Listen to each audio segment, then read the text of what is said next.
Okay, so I'm going to start things off. Everybody can hear me, right? Let's hope.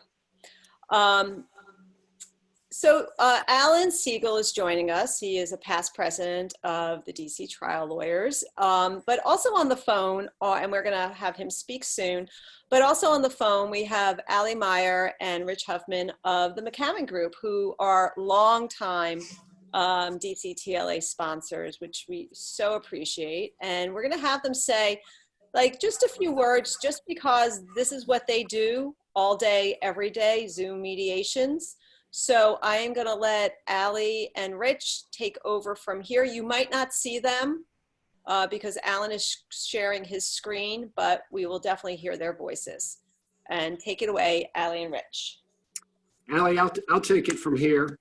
Mary, Alan, thank you. Thank you for giving us a few minutes of your time, and thank you to all the members of the Trial Lawyers Association of DC. As many of you know, we've been a major sponsor for about 17 years now, and during all that time, the McCammon Group has shouted from the rooftops how important it is to have all the participants in mediation in the same room physically for mediation to be its most successful. Of course, everything changed last month with court closures and the stay-at-home orders. In the course of about a week, we had to change our whole way of doing business. Ali and her team trained 50 retired judges to participate in a variety of video conferencing platforms. We shipped laptops, sent technicians to homes. It was truly a Herculean task. But I'm pleased to report that our neutrals are now ready, willing, and able to serve you remotely. While we are ready to participate remotely, we don't select the video conferencing platform or engage the service. We leave that in the capable hands of the lawyers and encourage them to consider our fellow sponsors in the video conferencing industry if they need support. Out of necessity, the marketplace is rapidly embracing remote mediation. As an example, we went from 0 remote cases scheduled on March 2nd to over 100 remote sessions scheduled for April. The early results are fantastic. It works. So please review our suggested practices for lawyers in remote mediation and let us know if we can serve you as you serve your clients during these difficult times. Stay safe, and thanks again. Thank you so much, Rich and Ali. We really appreciate you. We know you're a source. If any of us have any questions, we will definitely be coming to you. So let's stay in touch. Everybody, before this meeting, sent out a tip sheet that Rich is referring to right now. So you can refer to that later on. And I know that they're very happy to answer any questions, and you can just let me know if you need to reach out to them. Okay, with that, I'm going to turn it over to Alan. Thank you, Rich and Ali. Take care. Thanks, Mary. Everyone be well. So hope to see you soon. Thank you, Mary. Thank you, Rich and Ali. Thanks, Alan. So, oh, I hear some feedback. All right, I'm not sure who that is. My guess is that somebody is on there, somebody has a phone. All right, let me go look down and see. Hold on. I'm not seeing, I have everybody on mute, so I'm not sure who that is. I think it ended. I think that was maybe Rich getting off. Okay, yeah, that sounds better. Yeah. So I volunteered for this, I think on our last call, which was a couple weeks ago. I had mentioned that I had already done one of these. I think I was on the forefront because I had a mediation scheduled right when this whole mess began. And I reached out to my mediator, who was actually a McCammon mediator. And I had said, I think we can still do this. You know, I think we should keep it on and we should do a Zoom mediation. And she had never done a Zoom mediation, and she was uncomfortable with the concept because the defendants, the adjusters, were not going to be in the room for all the reasons that Rich just mentioned. And I had told her that I'd heard that this technology was very good. I think I had used it for a deposition the week before, and I said, I don't see why it wouldn't work extremely well for a mediation. So we got all the defense lawyers on the line. And of course, initially we got some pushback from one of the defense lawyers who said, my client won't agree to this. And I said, I'm not sure why your client won't agree. If anything, it's more convenient for your client because her client was going to be flying in from somewhere in the Midwest. And I said, now they don't have to fly in. And really, there's no difference between doing it this way and being live. other than the fact that we're not live and it's going to save your clients time and money. And, a few days went by and the defense lawyer called back and said that her client was all for it. And coincidentally, her client was the one who asked before this even started, meaning once we were all in a general session and we were just chatting, she said, would you be agreeable to doing this for all mediations, even when this crisis is over? Because we love the fact that we don't have to travel around the country to go to these mediations. So I told her, it all depends on how we do here today. If this is successful and we get the case settled, then I'd be more than happy to do it again. And we didn't get the case settled. But so I'm a big proponent of it. I think it can be done, and it really can be done quite simply. And I'm going to be talking about really two different methodologies. I'm not really a techie, and I did this in, as far as I'm concerned, the simplest way possible. And it would really probably only take me a few minutes to explain the methodology that I used. I am going to use a PowerPoint presentation that was created by a friend of mine, AJ, who actually circulated it on the listservs, and I thought it was very helpful. And I thought doing a webinar like this, it would be helpful if everybody could see some of the different things that you've got to do to set it up. So I decided to use the PowerPoint presentation, but I'm going to talk first primarily about the simplest way to set it up, and then I'm going to give you another option depending on how sophisticated you are and how sophisticated your mediator is. The first way, which is how I set mine up, is much simpler than the second way. But I'll give you both options, and Mary can make this PowerPoint presentation available. I emailed it to her, and if anybody wants it, they can just ask her for it, and she will email it to you as well. Again, I stole the PowerPoint presentation from a fellow by the name of Jacob Leibowitz.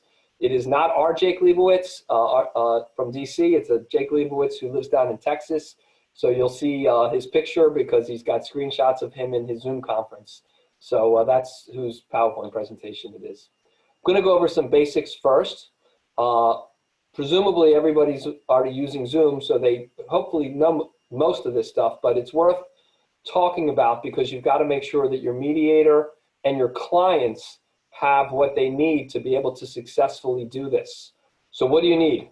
Well, you need a computer with a video camera, or a cell phone, or a tablet.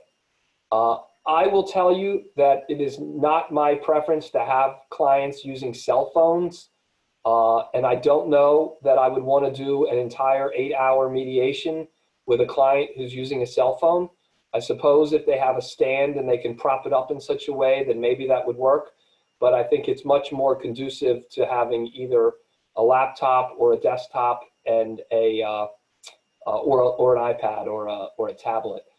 If your client is going to do it with a computer, then you got to make sure also that they have a mic that works, and they also have to have a video camera that works.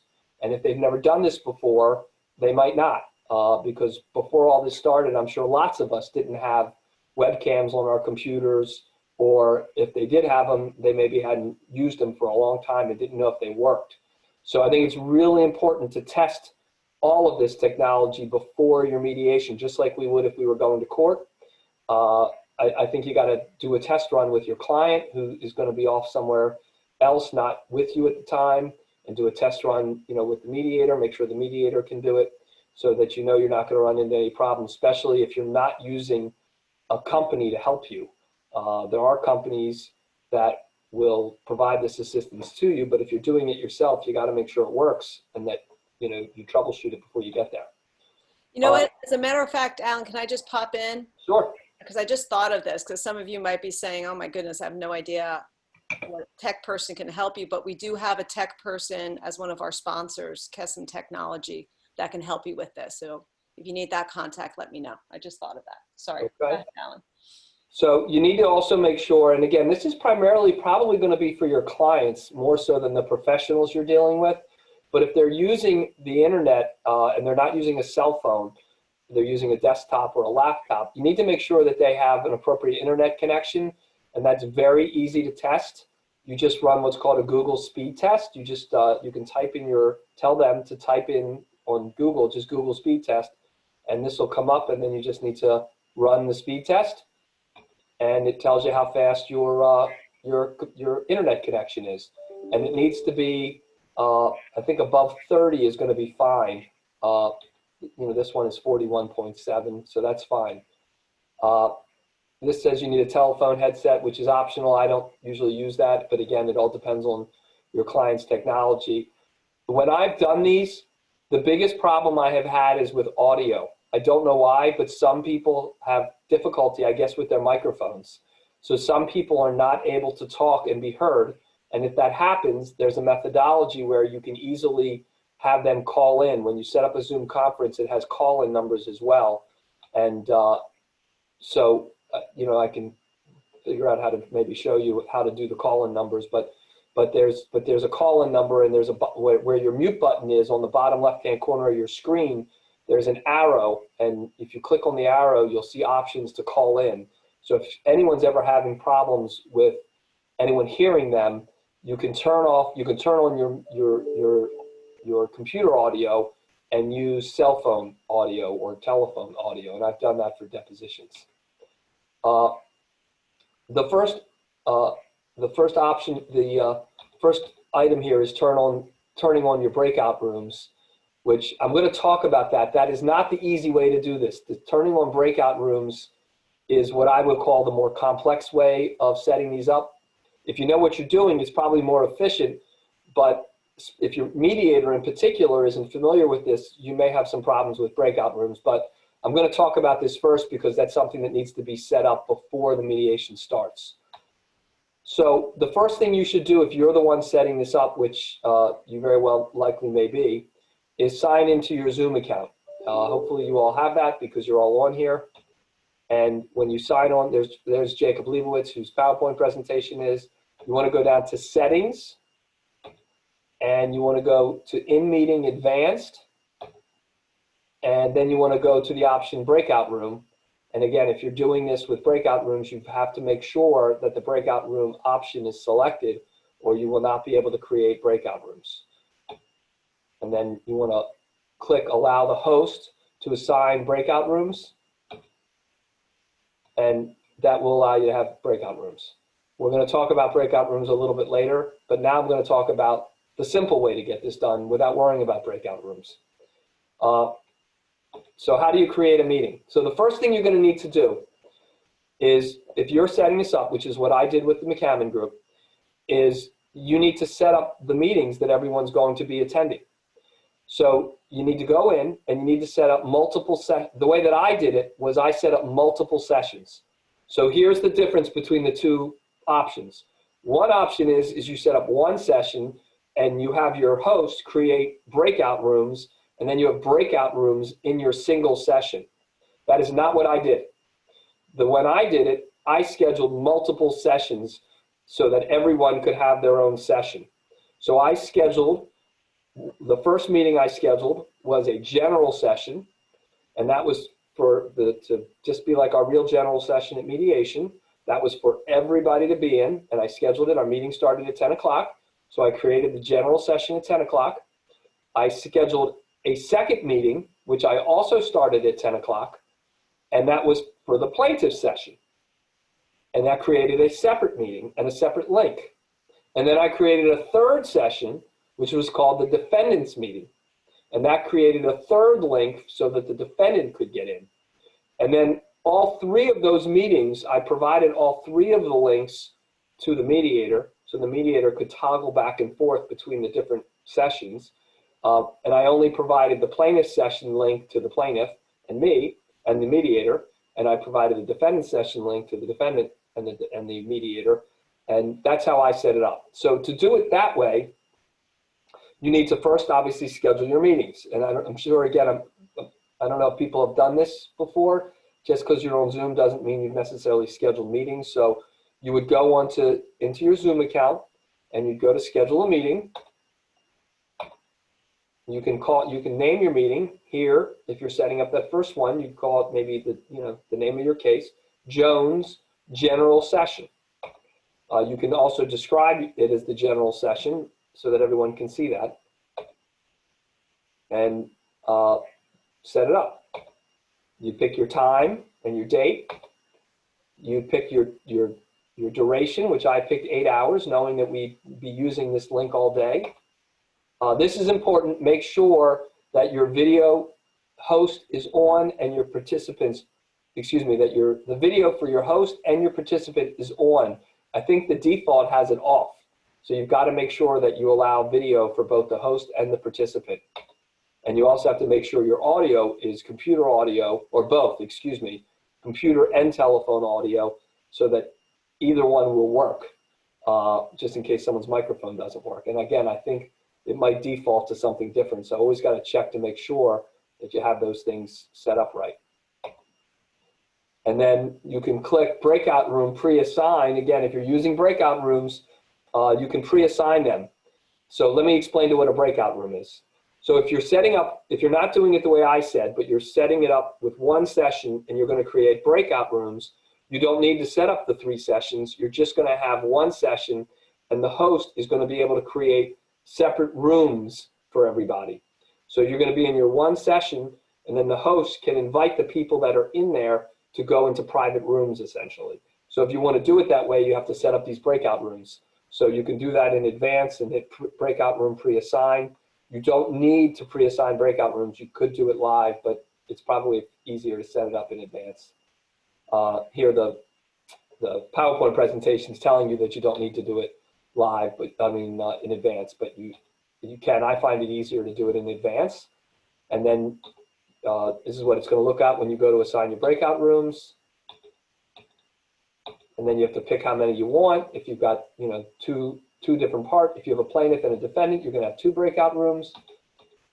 Then you're going to add, when you go to add participants, you just put in the email addresses of the people who you want in each breakout room, and it'll assign those people to those breakout rooms. So if you would assign the defense lawyer and the defense lawyer's client to one breakout room, and then you and the plaintiff in the other breakout room, and then that's all set for in advance. The mediator doesn't need to worry about it. And I think my opinion is you want to make it as easy as possible for the mediator if you're doing this. So I would set them up in advance.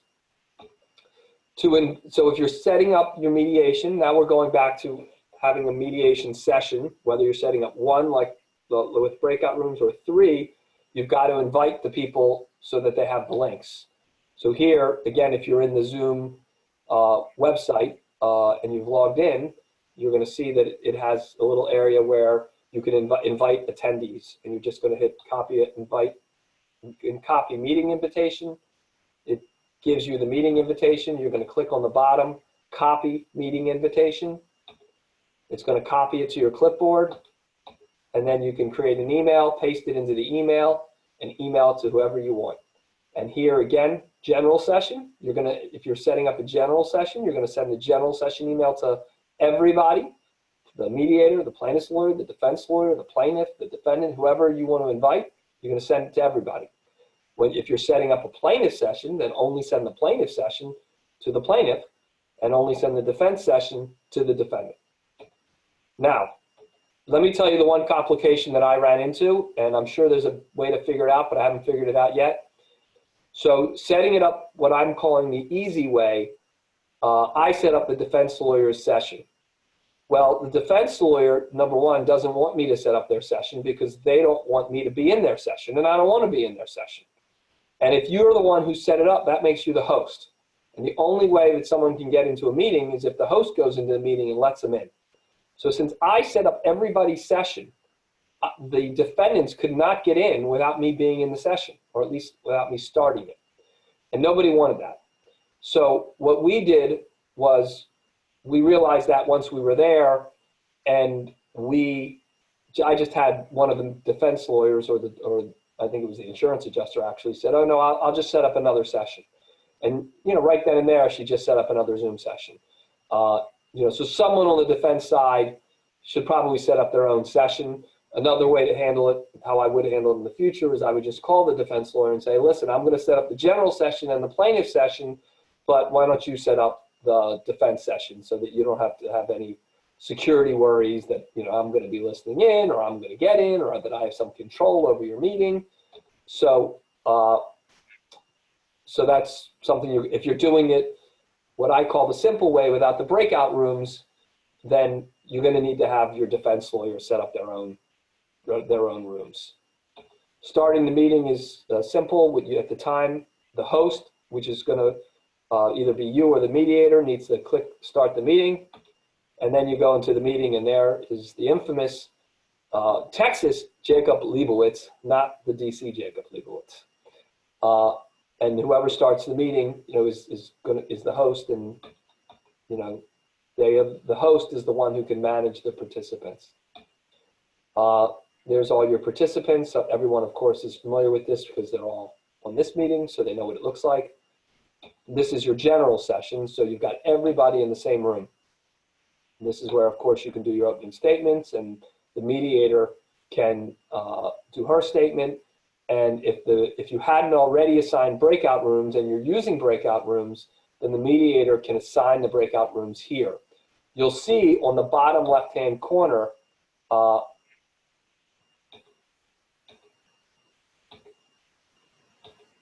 the bottom right-hand corner is this button called breakout rooms. Only the host is going to have that button. So if you're not the host, you're not going to see that button. So if you set up the mediation for the mediator, which, for example, McCammon just said they're going to ask you to do, then your mediator is not going to have the breakout room button. So later on in the presentation, I'm going to show you, you can reassign. If you set it up, you can reassign the hosting duties to the mediator. But the mediator is going to have to be the host if she's going to set up breakout rooms. So if she's setting them up, then you click on breakout room and you go through these steps. It's probably easier, rather than everyone trying to follow along, is get the PowerPoint presentation and you can kind of look at it. But this lays out how to set it up, and you have to move people in and out and allocate people into each breakout room. That's why I think it's just easier just to do it in advance and send everyone an email, just put the emails of the people you want in the breakout rooms. But that's what happens. And once you have the breakout rooms assigned, then you can send invitations to the breakout rooms. So again, that's the mediator who's going to do that. So you can see on the bottom right-hand corner a button that says Open All Rooms. So when she clicks on that, then everyone's going to get an invitation to their respective room. And once they get their invitation, then it'll divide everybody up. The host or the mediator is going to have power to open and close those rooms.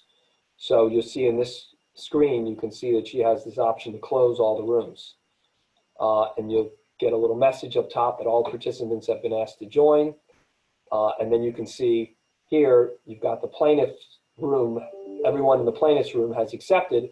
So you've got, I'm sorry, this shows the plaintiff left the room and is now in their breakout room. Their feed disappears from the session, they're out of the session, and then they're in the mediator and the defense lawyer are in the general session alone. Then the defense lawyer accepts her invitation and she's out, and now just the mediator's in the main session all alone. And the mediator can go in and out of the rooms. So now the mediator can go in and out of the rooms by clicking on commands that she's going to get. The mediator can write messages to people that she's coming in and out of the rooms. You can see on the bottom right-hand corner of your screen, she can broadcast a message. I'm coming into your room, or plaintiff, I'm coming in. So she can broadcast messages so that people know she's, coming in here. He wrote, I'm going to enter breakout room 1. So now the plaintiff knows that the mediator is going to come in. And after making this, she clicks join, and then it tells her she's joining the breakout room. And now the mediator's in the breakout room with the plaintiff. The mediator does her thing in the breakout room. She talks to the people, spends time there. When she's done, she's going to click leave breakout room. Sorry. Yeah, she clicks that button on the bottom right that says leave breakout room. It gives her an invitation to leave. She clicks that she wants to leave. And when she leaves, she has to go back to the general session.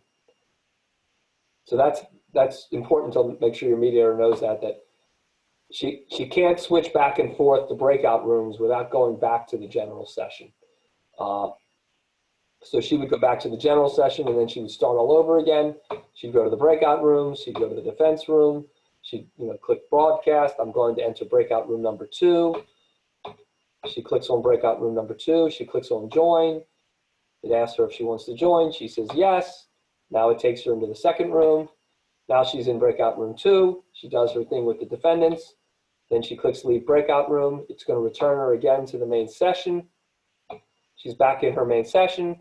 And then she starts all over again if she wants to. And she goes to the plaintiff's breakout room. And then she'll spend her day going back and forth like that until she's done. And when she's done, she would click close all rooms.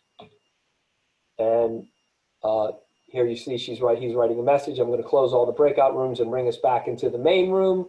She broadcasts that to everyone. She closes all the rooms. Everybody gets a message telling them that the breakout rooms are going to close.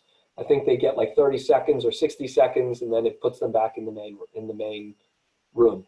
So that's how you do it if you're using breakout rooms. I think the problem with using breakout rooms is you're going to have a mediator who is comfortable with this and knows how to navigate all of these controls.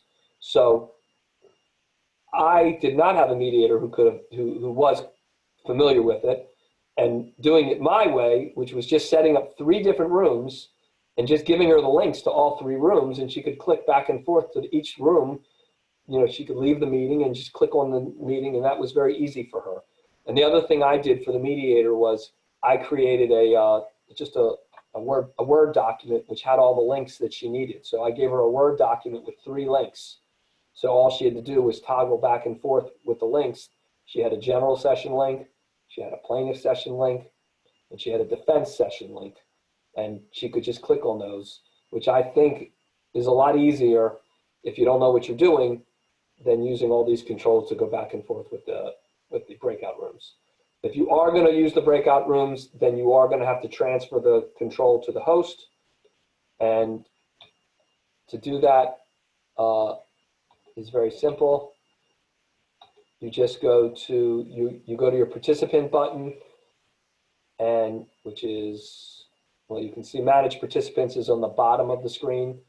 You would click on that, and then you would click on your mediator, and you go to the more options, and then there's an option, as you can see, that says make host. You can also make her the co-host, but I think all parties are going to be more comfortable if the plaintiff or you are not a co-host. So I think you just make the mediator the host, and then the mediator takes over the controls and is able to control all the breakout rooms. So you can see once you click on that, it tells you to change the host, and you can change the host, and then the host is changed, and then the mediator is the one who has control over the breakout rooms. And the mediator can control all that. And that's really it. I hope I didn't go through that too fast. I know it's hard when you're talking tech stuff for people to follow along. I thought that Jacob did a very nice PowerPoint presentation that showed the different commands, but I'm more than happy to take questions. I think the best way to do this is maybe to text your question to Mary, and then Mary can ask the question. We've used the chat room. Can everybody see the chat room down at the bottom? Actually, you know what I'm going to do? I'm just going to unmute everybody, and we'll just do it that way. Everybody is now unmuted. If you want to mute yourself, mute yourself. If you're not going to ask any questions. So now you, just on notice, you are all unmuted, all 29 of you. So if you have a question for Alan, go ahead. And also remember, you're all off mute. And if you want to mute yourself, go for it. Hi, Alan. I can't you see you right now, but Steve Dorn, can you hear me? I can hear you and I can see you. Oh, good. There we are. We're trying to put together a mediation with a large number of parties. We have a mediator who's not tech savvy.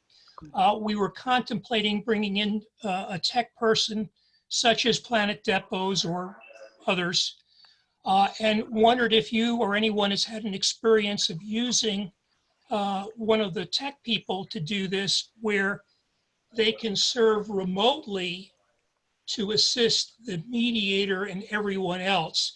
The concern that we've run across is that the mediator's law office does not want to have an outside person coming in their office. And it was suggested to us that the tech people might be able to assist by assisting in a remote capacity. And we're trying to allay concerns on the part of the mediator that this can be done. The answer is it can definitely be done. I have, and I don't mean to promote one vendor over the other, but I've used Planet Depositions, not in the mediation, but for depositions.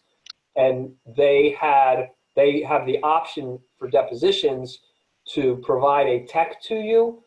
There's an hourly rate for the tech, and I used that service on one of my depositions, and the tech was a participant in the deposition. So in other words, the tech, just like a court reporter would, was there the entire time and was able to assist us with any technical difficulties that we had. In the context of a deposition, the tech handled all the exhibits. They were all scanned to the tech in advance. They handled all the exhibits. There were technical issues with respect to sound and other problems, and all we had to do was call on him. He was in the top of our screen. All I had to say was, tech, we're having a problem with our sound. Can you help us? And he would walk the person through who was ever having the problem. I don't know if Planet would do it if it's not a deposition, but I suspect they might, and as long as you're paying the tech. And Mary had mentioned that there's another vendor who we use who she thought certainly would provide that service. So it definitely can be done, and they can definitely do it remotely. Thanks.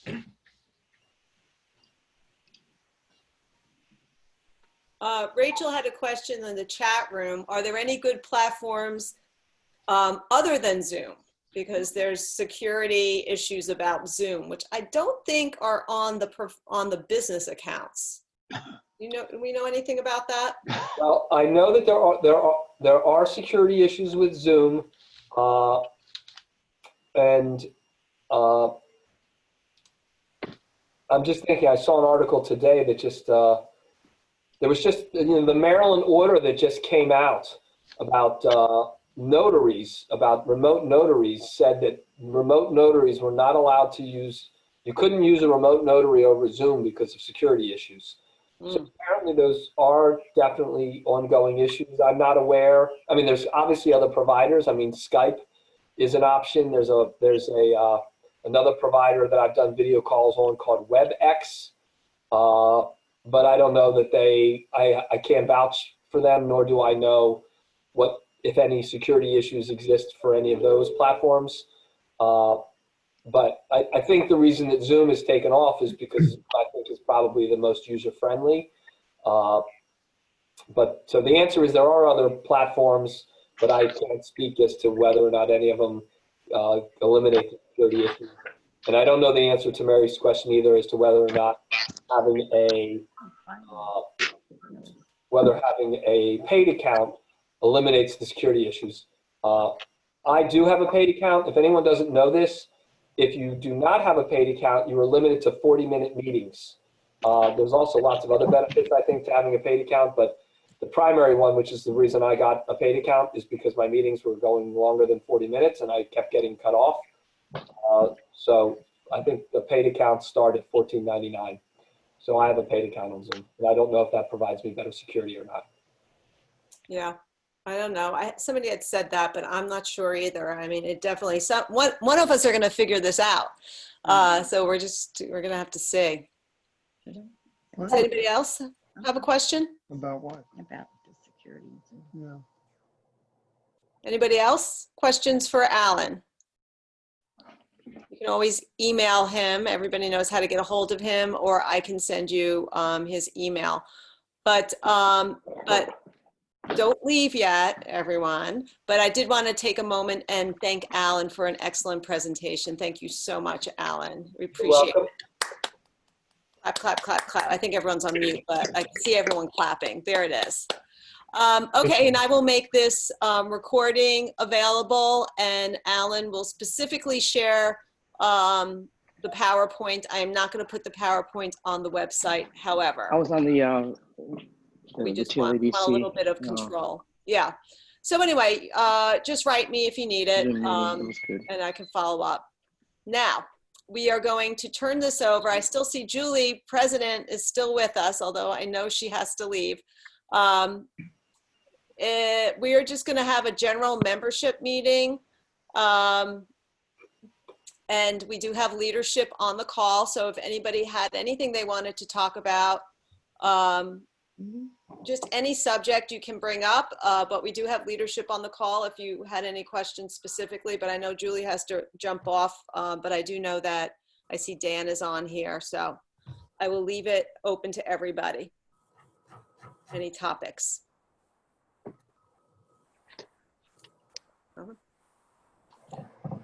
Sorry, just to follow up on my question from before, because I might have missed it. Did you guys say that the McCammon group was trained to use Zoom? Is that? Yeah. Okay. Yeah, I don't know if you heard them, Rachel, at the beginning. They said a few words, but they have trained all of their mediators on it. Okay, so are they not, excuse me, weren't concerned about security issues or stuff we have right now? Yeah, they might be. That didn't come up, and that's a really good question. And maybe they are ones that might know about this. Whether Zoom, has these issues if you have the professional package, other than the one that you could just sign up for free. So I'll ask them. We'll try to get to the bottom of this. There's a lot of stuff out here on it. Thanks. Yeah, we're a little hesitant to schedule any until we know we have a secured connection. If they're trained on Zoom, then we want to use that, but it'd be good to know if they're trained on like Skype or WebEx or any other sort of forms that they have explored, so we know if there are, mediators that are familiar with that technology. Zoom made some changes. In particular, they added that you need to have a password, and it used to be optional when you set up your meeting. You could choose whether you wanted a password or not, and now they require passwords. But I've read articles since then that apparently there's still security issues. So as I said when I started this, I'm not a techie, so I don't really understand what precisely the security issues are or how to solve them, other than apparently people can Zoom bomb your meetings, or people can listen in. So that certainly is a concern. But you could definitely get around that in the sense that particularly if you're doing a mediation, you can have a waiting room. I don't know if you all have seen this on Zoom, how much you've used Zoom, but there's a feature where you can make everybody who joins wait in a waiting room until you look at them and ascertain who they are and let them in. I've done that before. And you can also prevent people from being able to share the screen. Like I remember when we had our first membership meeting 2 weeks ago, I didn't really understand how to use everything. And one of the participants shared their screen. And so we're all looking at one person's screen and nobody, I couldn't figure out how to get the screen off. Thankfully, it wasn't anything bad, but the more you play around with it, the more you'll figure out that there are a lot of features on it that you can control, but that's only on the professional one. You got to get the one that's $14.99 a month, and then you get a whole host of extra controls. So I would suggest that. And I would suggest playing around with it with your family members before you try to do anything professionally. Anybody else have anything? I see we have just a few things. First of all, we'll thank Julie again for a great year as president. This is going to be her last couple of meetings here, but we'll give her a cheer for a great year. A great year. She's still president. She's not going anywhere, but in a few weeks she will be. And then I also see Chris Figueres online. She is our legislative director. And I don't know if, Chris, you have anything to report to our members as to anything going on? I can report a little bit. The DC Council has passed some emergency legislation that has expanded the opportunity for the mayor to expand some immunity provisions. The intention, as we gather, was for an existing immunity provision in the code that's for healthcare providers during during a health emergency, to expand it to first responders. Unfortunately, the language they used was a bit more broad than that. So we've been in touch with the council, we've been in touch with the mayor's office, trying to get this language more narrowed. Again, it creates an opportunity. It doesn't actually create the immunity. What it says is, it states what executive orders that come from the mayor's office may include. So this is something that the mayor may include in the future. So we're working directly with the mayor's office then to work on that language. So, so that's sort of more of a watch this space sort of idea. Okay, great. Thank you. Great work going on by the legislative committee. A lot of work going on by the legislative committee behind the scenes right now. Just a few things. We're having our membership drive tomorrow. We would love for you to invite more folks to be members of our group. As you see, we're doing a lot of programming, a lot of support to reach out for the trial lawyers in the DC area. So if you know of anybody, please encourage them to sign up and get some of these great benefits. And then tomorrow, if you know any new lawyers, that's 10 years or less in practice or 35 years and less, they're having a new lawyers happy hour in the new lawyer division. They're doing an online Zoom, our new lawyers division. And other than that, if you have any questions or anything you want to chat about how life is going, please feel free to take the floor. Can I ask a question? Does anyone on here, I know this is a DC trial lawyers meeting, but has anyone heard anything about any extensions in Virginia in terms of whether Virginia is going to be changing or extending their orders? I can sort of answer that question. We're expecting to hear from the Supreme Court, I guess any day now. Right now, Supreme Court has ordered all of the courts closed until April 26th. A lot of courts have extended this on their own to June 10th or somewhere in between those dates. The Supreme Court seems to be operating 3 weeks at a time. So we're expecting any day now we'll get an order that extends from April 26th until the end of May. And then they'll reevaluate as things go. Okay. Do you know if Fairfax County has extended their order yet? Depends which division you're looking for in Fairfax. JDR is closed until June 10th. I believe General District is the same. Circuit Court is operating as if they're reopening after April 26th. We have courts, cases end of April, early May, where they've asked for status as if we're still going forward those days. But from what we're hearing about, who's actually in the courthouse and what the Supreme Court's going to do, we're not expecting that those states will hold. Right. Yeah, I have a case going forward on May 4th, and that's why I'm asking. Yeah, we have a May 8th that they're acting like it's still going forward. I think, again, that Virginia Supreme Court order is going to come out any day now that extends it. But yeah, Fairfax Circuit has been in their own world kind of throughout all of this, which is disappointing and frustrating to say the least. Yeah. Well, thank you. Great. Anybody else? Anything to add? Questions for the group?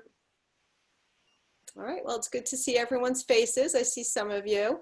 I hope everyone's staying well and going to be wearing those face masks when you go outside. Okay, so that's it. Tomorrow, happy hour for new lawyers. Friday, we're having another talk on the CARES Act, which is a challenging a challenging topic. So tune in Friday at noon for that. Okay? Alan, thank you again. Great Thank you. program. Take Thank you. care, everybody. Thank you. Thanks, everybody. All right. Bye-bye.